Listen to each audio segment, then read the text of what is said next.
Good afternoon.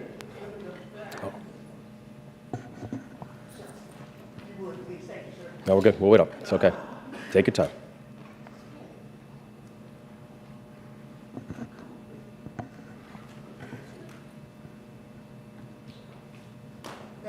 Good?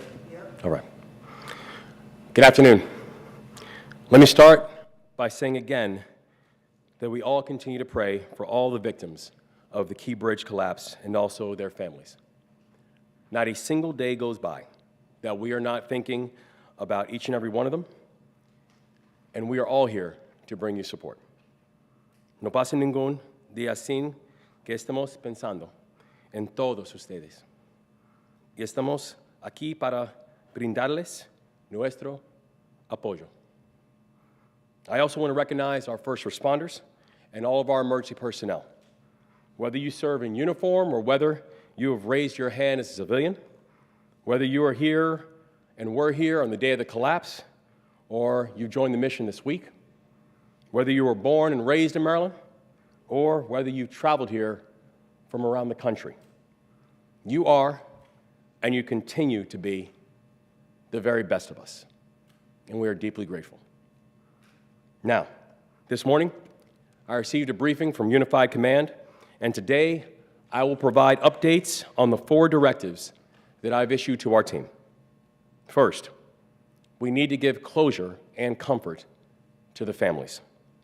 Second, we need to clear the channel and open the vessel to all traffic to the port. Third, we need to take care of all the people who have been directly impacted by this crisis.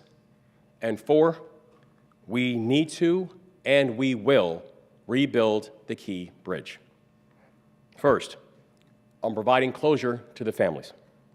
Last week, the Maryland State Police recovered the remains of one of the remaining victims. Maryland is praying for the family of Menor Sandoval and all of his loved ones. They're in our thoughts, in our hearts, and will always have our support.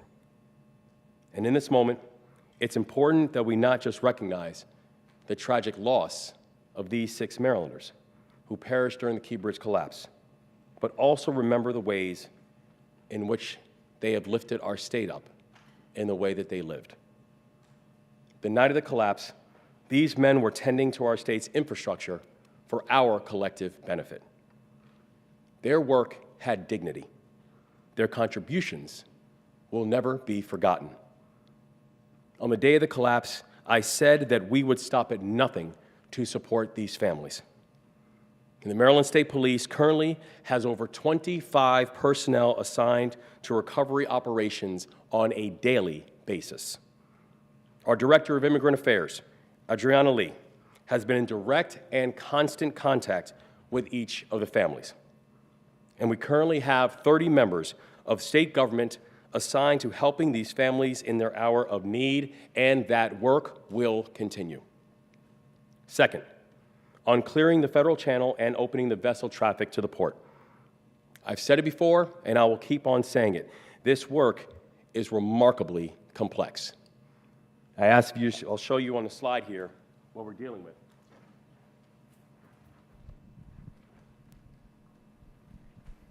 So this over here is an aerial vision and aerial rendering of what we have. As you see here, the dolly trapped underneath the bridge. The thing I want to point out here, and what's important to recognize, is this piece over here, as well as this piece over here, not only are they massive, and when I say massive, we are literally talking thousands of tons that are sitting on top of the dolly and thousands of tons on the other side of the channel. But also, as Paul Hankins pointed out, our Director of Suit Style pointed out, also Colonel Pinchasin, that it'd be one thing if the part that you don't see here, it'd be one thing if it looked like that. It'd be one thing if the bridge kept its structural integrity. The problem is the bridge no longer looks like that. The bridge now looks like that. So as Colonel Pinchasin always and accurately points out, what we're seeing from the top is one image. In many ways, what's even more complicated is what we don't see. Because this part up top here is now that mangled remnants of the Key Bridge that now sits in the Patapsco River.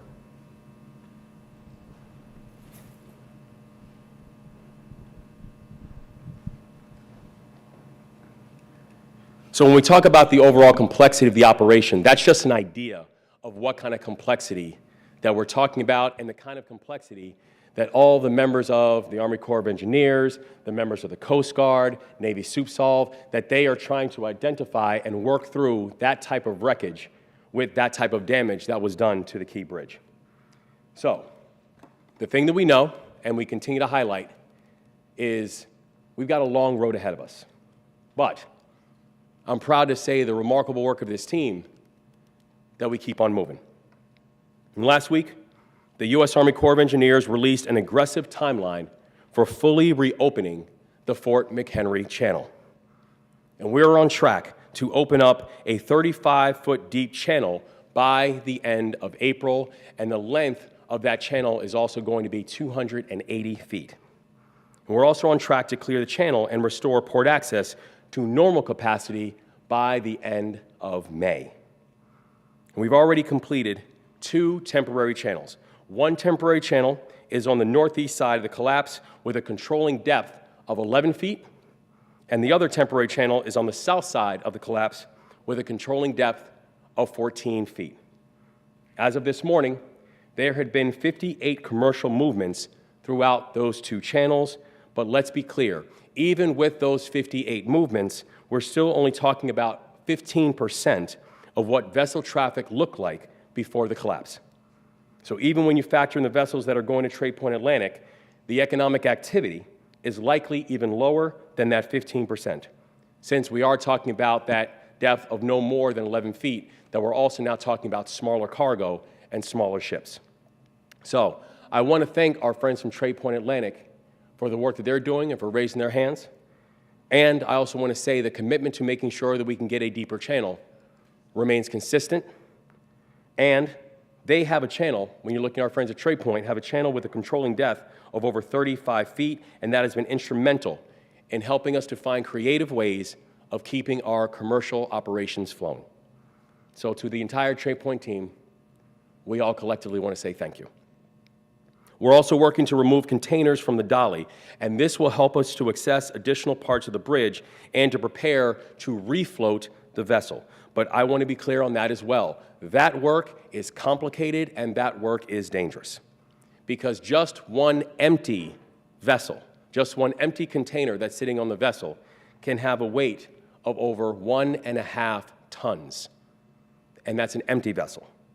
As of last night, we have removed 34 containers, and our present goal is to remove around 178 containers total. Third, on taking care of our people. Since they opened last week, our new Maryland Business Resource Centers have helped a combined 200 businesses. Yesterday, we opened a 3rd permanent business resource center in Anne Arundel County, and that permanent site is located at 710 Aquahart Road, Glen Burnie, Maryland, 21061.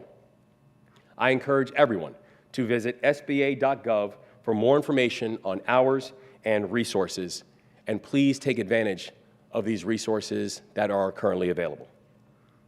Yesterday, I was also proud to sign the Port Act into law. This legislation will support businesses and workers that have been affected by the collapse, and I want to thank President Ferguson, Delegate Clippinger, and also Senator Sailing, not only for their stewardship of this bill, but also for partnering with this administration in the entire process. Among the many provisions, this bill will create new permanent scholarship programs for the families of transportation workers who died on the job. And just like every other bill that we introduced this session, every other bill that we introduced this session and last session, the Port Act passed with votes of both Democrats and Republicans, bipartisan support. Because in our Maryland, we don't just talk partnership, we move in partnership. It's part of who we are. And we all collectively have been working together since day one, across political ideologies, across party lines, across layers and levels of government. And we're going to keep on doing it, because this is what we do. Now, fourth, on rebuilding.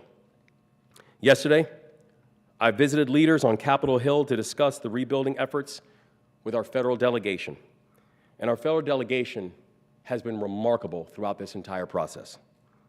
We met with leaders all across government, including Secretary Buttigieg, the Secretary of Transportation, the Director of the Office of Management and Budget, Shalonda Young, and the Assistant Secretary of the Army for Civil Works, Mr. Michael Connor.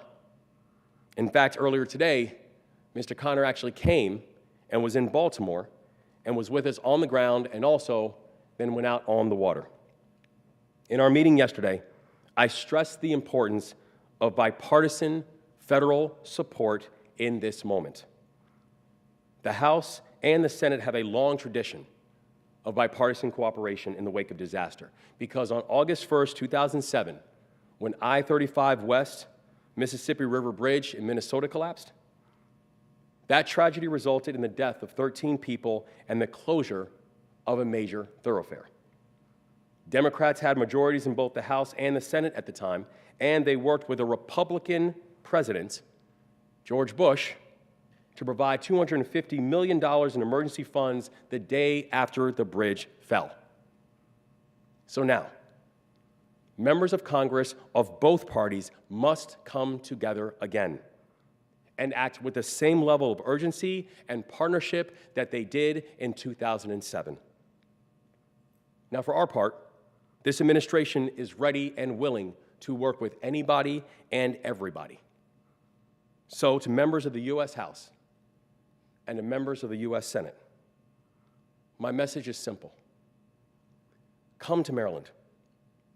Work with our congressional delegation. Sit down with me and my team. Get up close to the wreckage. See it for yourself. See what we've been seeing for 2 weeks. See what it looks like when a steel bridge falls on top of a shipping vessel that is the size of the Eiffel Tower. See what it looks like when a catastrophe that even the Lloyds of London has said could be the most expensive maritime catastrophe in history. See what that looks like up close. And while you're here, get to know some of the 30,000 commuters who used to travel across that bridge every single day. While you're here, meet with some of the 8,000 port workers whose jobs have been directly impacted by this tragedy. Get to know them, and then you will understand the importance of rebuilding this bridge as quickly as possible. I know we can come together. I know we can win this moment. And I know we're going to win this moment because we're going to choose to do it together. Every day, I meet more and more people who inspire me. More and more people who reminds me what it means to be Maryland tough and Baltimore strong. And today, we're joined by Alex Del Sordo, Gene Rehack, and the team from Anchor Bay East Marina. Now, they started receiving calls from first responders at 3 a.m. the morning of the bridge collapse. And our team needed help getting fuel and supplies, and it was Anchor Bay who stepped up. They stayed open for extended hours to help those working in the Key Bridge response, and so far, they have served over 550 meals to our first responders. So Alex, Jen, and the entire team, thank you for raising your hands to serve. Thank you for continuing to remind us why this state is so special. Thank you for reminding us what it means to be Maryland tough and Baltimore strong in this moment. Thank you all so much.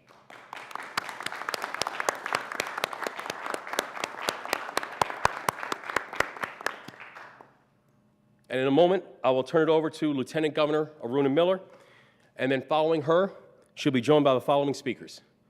Admiral Gilreath, speaking for Unified Command, Colonel Pinchasin, speaking for the U.S. Army Corps of Engineers, Colonel Roland Butler, speaking for the Maryland Department of State Police, and Baltimore Mayor Brandon Scott.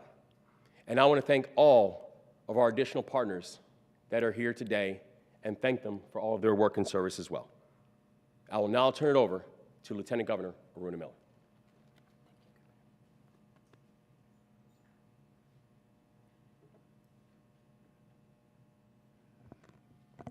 Thank you so much, Governor. Good afternoon, everyone. I'm Aruna Miller, Lieutenant Governor of Maryland, and I'm honored to be leading the efforts with the short-term and long-term financial and economic recovery efforts for individuals and businesses that have been impacted by the Key Bridge collapse. Our administration's recovery efforts are guided by 3 core pillars: ensuring that workers remain attached to their current jobs, keeping businesses operating, including the port, and providing support for dislocated workers. To support these 3 pillars, the governor has convened the Intergovernmental Economic Response Team, which I chair. The response team includes representatives from our partners at the federal, state, and local levels. As you know, nothing can be done in a vacuum. It requires partnerships at all levels. The main priorities of our work include ensuring that the federal, state, and local programs are not duplicative of each other, while maximizing their impact on Maryland businesses and workers, sharing data to ensure we are effectively reaching all affected communities. And that includes making sure that we provide information in Spanish and other languages, deploying rapid response teams to businesses during this significant crises, and creating a centralized repository of information where businesses and workers can readily access and identify all available programs and resources in a user-friendly manner. Since the group's first meeting, the following efforts have been accomplished. A 3rd Small Business Administration Business Recovery Center, as the governor stated to earlier, opened up yesterday in Anne Arundel County. And today I had the pleasure of visiting this site, and it was incredible to see the dedication among the workers that are there. Not only are they providing services to small business owners, but also they have wraparound services, including providing services for mental health, to making sure that they have rental and housing facilities and food pantries. Those are just some of the wraparound services that are being provided here.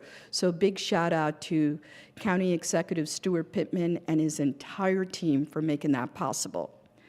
Governor Moore, as you know, also signed an executive order to release $60 million in state resources to aid in financial relief for individuals and businesses.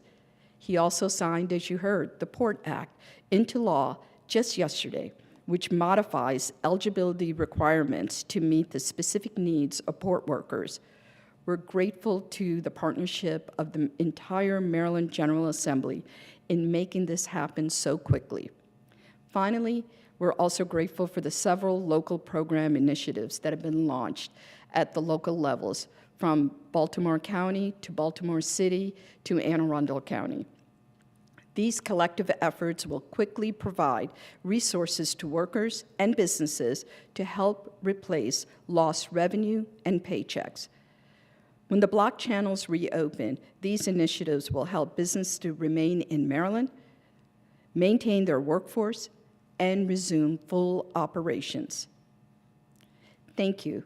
And above and beyond all of this, our hearts, our prayers, and our thoughts continue for the victims and their loved ones. With that, I'd like to turn the microphone over to Admiral Gilreath, who I have admired from day one since he started on Unified Command. Thank you.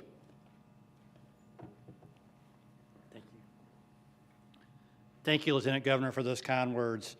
First, I'd like to say thank you to all the members of the Unified Command and the great work that you have been doing. While I'm standing up here speaking on behalf of the Unified Command, the real work is going on by the people you see represented to my right and sometimes to our left.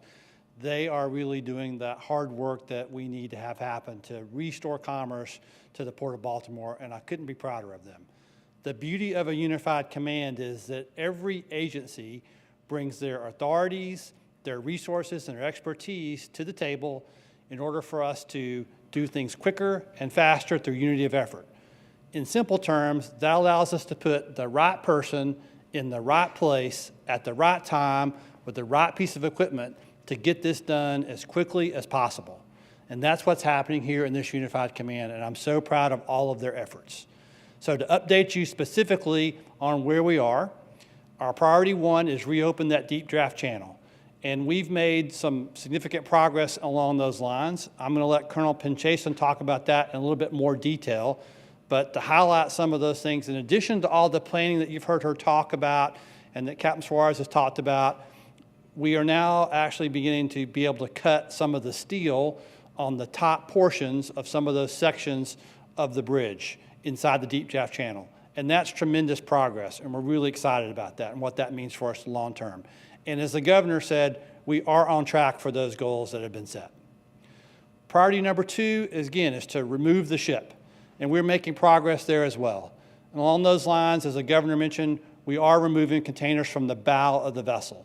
And the reason we're doing that is so that can give us better access to the bow so that we can safely remove those pieces of the bridge that are on top of the bow, because that is essential to us to be able to refloat the vessel and remove it. So that's what we're doing with removing those containers, and those operations will continue. The third priority is remove the rest of the bridge debris from the waterway. And the state and their contractors are making great progress along those lines, and they have removed significant portions that were above the water. They've cut off significant portions above the water, put them on barges, and transferred them back to Trade Point. So they're making great progress along those lines as well, and I'm really proud of those efforts. So I'd like to turn it over to Colonel Pinchasin to give you more of an update on that priority one, restoring commerce to the deep draft channel. Thank you, Admiral. Governor Moore, thank you. Thanks for being here again today. It's an honor to be able to tell the story of all the hard work that our teams are making out there. As you know, our supervisor of salvage from the U.S. Navy is coordinating the salvage operations across all three efforts and really maximizing the capability of that team. They're sharing lessons, they're applying them immediately, they're sharing information, equipment, expertise, and they're really designing our way ahead step by step. It's inspiring to me as an engineer, but also as an American, to be able to see that in action. And so I hope that everyone can take comfort knowing that we've got the right team here, as Admiral just mentioned. What we're working towards right now, even though the focus is on opening the limited access channel, the 35-foot deep, 280-foot wide channel, the effort is ongoing throughout.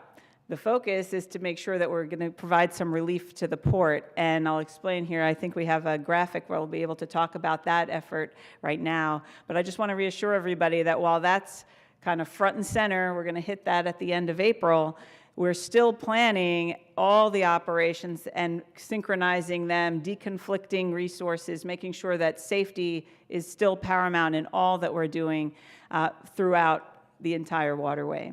So I think we're going to move over, if we can, to the graphic to explain the next key step.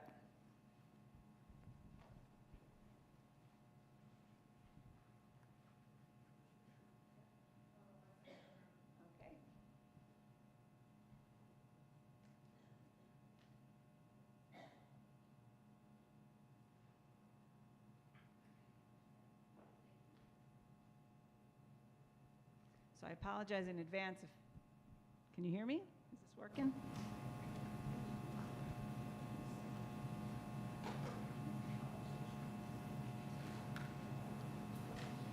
It's going to be hard for me not to geek out on the engineering stuff right now. There we go. Thank you. There it is. Okay, so as Governor Moore explained, whenever we're talking about the far side of the channel, we mean that we're talking about the area that's on the other side, away from the vessel. And I know that when we look at the skyline, I believe we have a picture.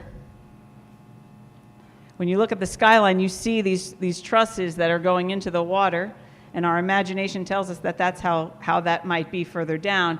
but we have a massive amount of wreckage. We call it a wreckage field or debris field right in the middle. But this area, this big span, is about 240 feet across, and this is the area that we're going to be cutting. They've actually started cutting it already. It's about 1,500 tons, and the salvers are tackling this by cutting it into two major sections. But what's really critical to this is to understand that this truss is actually going into, let's try that again, it's actually going into the water and into the mud line. So while up here, above the water, it's beautiful, you're able to see it, they can see what they're doing. As they're getting under the water, remember the water is extremely murky for those divers, how are you going to cut something that's under the mud line? So what they've done is up top here, we're going to get it. Okay. In this section here, they've actually created a gap by creating a hole in order to lower a bucket to be able to dig out the roadway and the debris that's laying on top of the bottom part of this truss. It's not that it's all just clean sitting there. The way that the wreckage came into the water, the roadway actually came all the way on top. So it's not exposed. They've actually had to dig it out in order to be able to cut it. And so they are going to lower then, once they dig out and expose the cords on the bottom of the truss that they have to dig out, they're going to then lower the hydraulic shears. Divers are going to go into the water, place the hydraulic shears on the spans that they're going to cut in here. Once it's exposed, the divers are going to go up and they're going to be able to cut them. Just explaining that, wrapping our heads around that, it's hard to imagine. But that's what they're doing. And when you talk to them about it, that's what they do. That's what they're designed to do. And they explained it in such a methodical way that it's clear that we've got the right team handling this. But that 1,500-ton span is going to be broken up into 720 and about 794 tons each. And then we're going to see the Chessie in action, taking it out over to Sparrows Point. Looking forward to it. I'll be followed by Colonel Butler.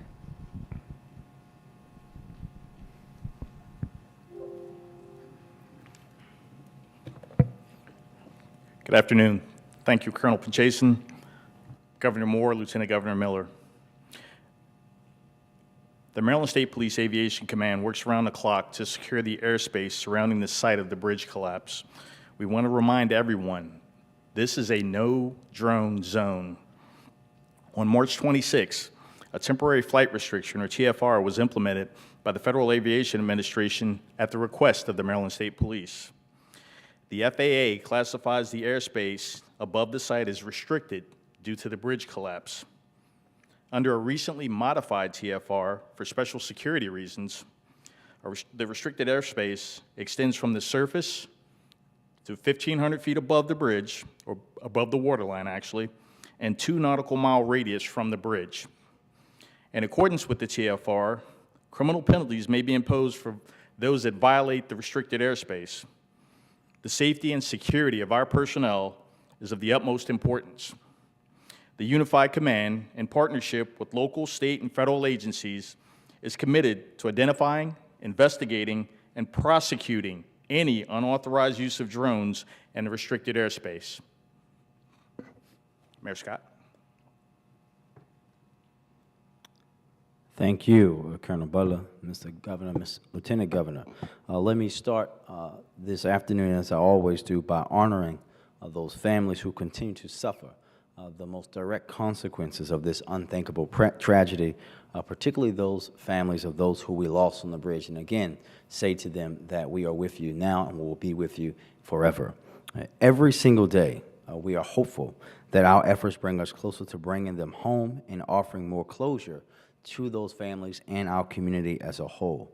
And I'm proud to be back here with this group after a brief hiatus, albeit for good reason. One, with the President's visit last week, and of course, Sani Day and the General Assembly ending earlier this week. Both of those occasions, I think, are critical critically important to this effort.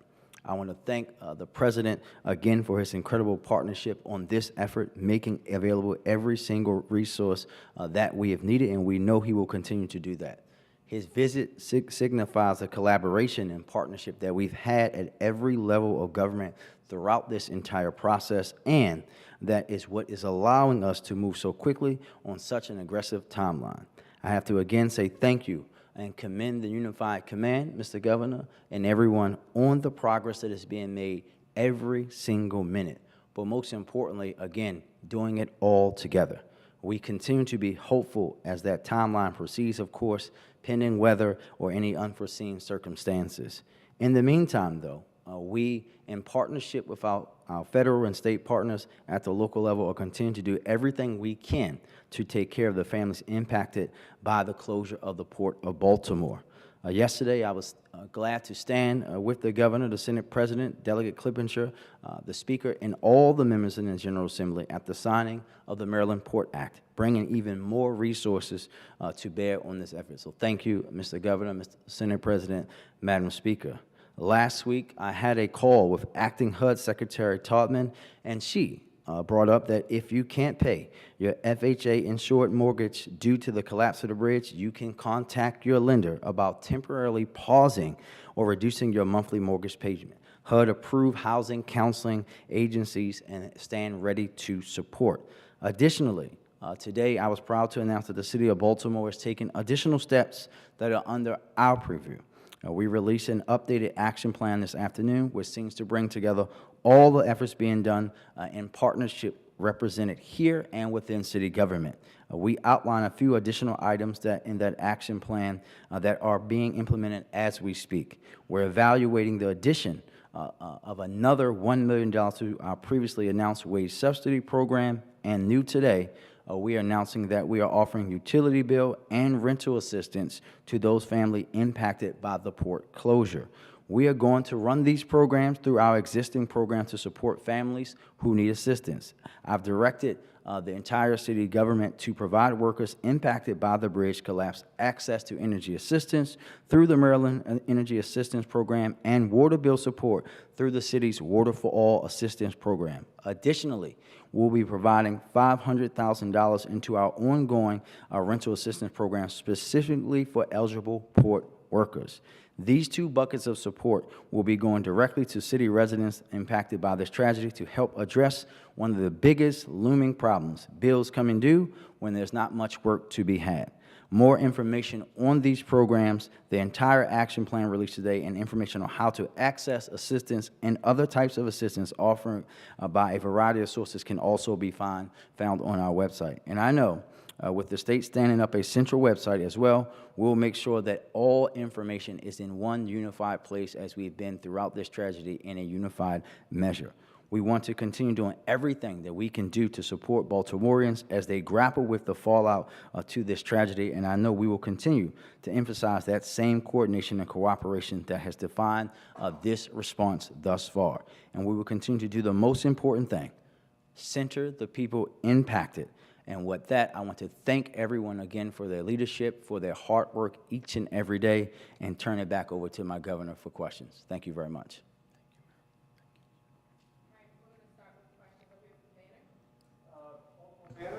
Do we know what kind of cargo is on the 58 vessels that have made that transit so far? Do we know what kind of cargo that is? And do we know how many vessels have been rerouted to trade point thus far? So the 58 vessels that have come in and out are mostly barges and tugs.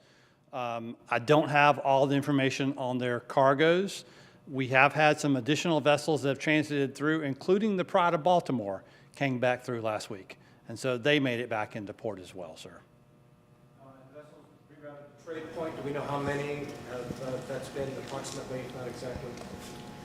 I don't have the total number right off the top of my head, but there are several vessels that have called at Trade Point to offload cargo that had planned to call inside where the bridge is at now, sir.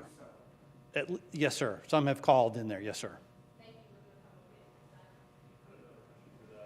Unified Command. I'm just trying to get an idea of what kind of dredging has occurred, if any, or is planned to occur, and where that dredged material would go? So right now, we're looking at our dredging options, but the digging that's taking place is just to clear the area in order to do some cutting of the trusses themselves. But the dredging that may need to occur to free the vessel, like we did with the Ever Forward, that's still under the planning phases. Photo, that sonar photo from this morning that you showed earlier, is that facing northwest? Let me show you.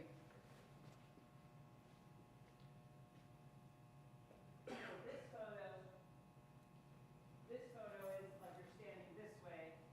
Baltimore, city of Baltimore would be this way. The vessel was going outbound. When we go to the next photo, the vessel would be on this side.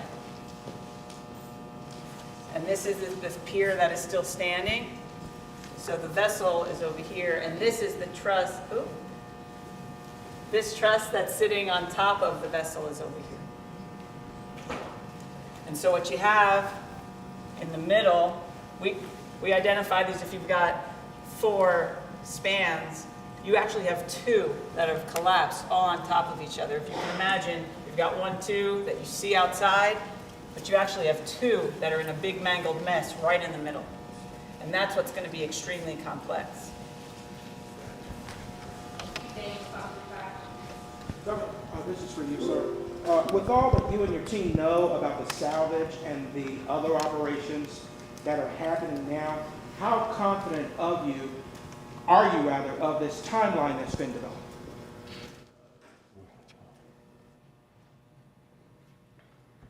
So we're very confident with this timeline because it is science-based. We've had our engineers poring over this, and I'm proud to say they've been looking at this and analyzing this, arguing over this. The passion that you see them display when they're figuring out the right way to do it, engineering the lifts, engineering the operations, deconflicting and managing the resources that we have. This is a realistic timeline. And we are considering things like weather, we're considering things like the unknown. We're making sure that we have time to go in and ensure that it's going to be safe, that with each layer that we peel back, and we're looking to see how that load responded, how the wreckage reacted, that we're being methodical about it, and to use our Army phrase, that slow is smooth and smooth is fast, right? It's so true, because we're not going to rush to failure. We're going to take the time to make sure we get the engineering right, and that in turn will make it as fast and as safe as possible. If you could tell us, sir, what problems have you seen related to the restricted airspace, if any? How many offenders have there been, and what are their dispositions? While I can't give you the exact number of offenders that we have a number that are being looked into closely by state and federal authorities. The biggest problem with the number of incursions that you have, it's a distraction to the workers. We are using drones for certain things to help them decide where to cut, when to cut. The moment a worker is distracted while cutting or doing anything else, they're at risk. They're cutting with some pretty severe equipment. The torches they're using, they're also looking out for a shift in the metal.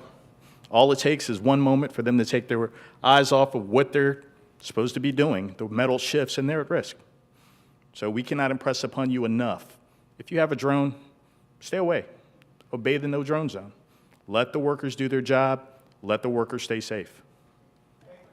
Thank you for the follow-up here. Mr. Mayor, please, if you could address this point. You just mentioned it, the rental, and you step up to the mic, sir, when you're ready. The rental and mortgage assistance that you've implemented for those residents. We know their answer, but people are living from paycheck to paycheck to paycheck. Just how critical was that for you to do? Well, I think extremely critical. When you are out at the port like the governor and I have been, and we're talking with those workers, when you talk to those small business owners, it's both the support directly to the workers and the folks that need that assistance for rent or to pay their water bills, or if you need to, for us to have that wage subsidy for a small trucking business that only has 3 employees, that doesn't have any work, to be able to allow that company to stay afloat and those workers to stay on. That prevents families from losing their homes down the line. That prevents people from not being able to cut the lights on. It's a critical thing, and we're so glad that all of us are in that work to do that, to protect that for those families and those workers together. Governor, in regard to your directive of rebuilding the bridge, civil rights groups have come out and asked for the bridge to be renamed. What is your current thinking on that? My entire focus right now is bringing comfort to these families and making sure that we can support these families, making sure that we can get these channels reopened and get commerce going again, making sure that we can protect those and support those who have been impacted by this crisis right now, to include family members and port workers and first responders, and making sure that we are going to get the bridge rebuilt. I think that any conversations about anything else, there will be time for any and all of the conversations, but right now, if we're not focused on those 4 things, then we're being distracted. Can I add to you, Mr. Governor? And just to add, I think that what we have to do, as the governor just said, there will be a time for that, but now is not that time. These families haven't had funerals for their loved ones. We haven't recovered everybody, and we should be having those conversations, as we would say in church, in decency and in order. And when we would not want someone to be talking about renaming something if we lost a loved one that we haven't even had the ability to identify yet. We have to have those conversations in the future, and as the governor said, we will. But right now, we have to be focused on those families and how they would perceive that conversation about moving past their loved ones to talk about a bridge that will be rebuilt in the future. WBAL, thank you. I just want to clarify. So I know there's 4,000, right, containers on the dolly, or there were. So are all of them coming off? Because I think I didn't copy or hear what you said, but I think you said 134 you're focusing on taking out. I just want to clarify what the process is and how many are actually going to come off before you try and refloat the vessel. Correct. Yeah, there were 4,000 vessels that were on the dolly as they began the journey and as it impacted the Key Bridge. We will not have to remove all 4,000 off in order to refloat the dolly. That's where the number came in, the low number, the 136 vessels. But eventually all will be removed, but the smaller number is what we're going to need in order to refloat the dolly. And that's a 24/7 operation? Yeah, everything that's going on is a 24/7 operation. Yeah, I was just wondering about efforts to provide humanitarian visas for relatives of the victims. Just wondering, if that's happening, and if so, how many have been issued or planned to?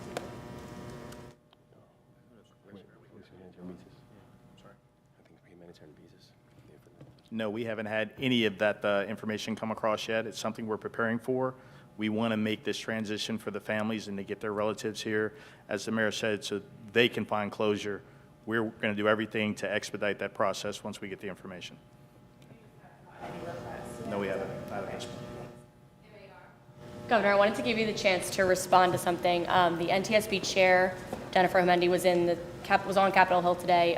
She was testifying in the Senate for a renomination hearing. She obviously gave some updates on the investigation, and Senator Ted Cruz said he doubts that the federal government is fully recognizing this as an emergency, and he said he wonders if this was happening in China, the wreckage would have been cleared within days. What's your response? I'm sorry, Senator Cruz said the federal government is not recognizing this as a crisis? I would say it was the federal government, and it was this administration, who called my phone and all of our phones at 3 o'clock in the morning. It was the federal administration and the Biden administration who was on the ground that morning. It was the Secretary of Transportation who was on the ground literally as the sun was coming up. It was the federal administration that has been here and has been in constant communication with our administration, with Unified Command, with the mayor, with everybody else. I personally have not received a call from Senator Cruz. So I think the federal government, I'm not sure what leg Senator Cruz has to stand on about responsiveness or connectivity to this issue. We'd love to welcome him. All right. Thank you all. Thank you. Thank you.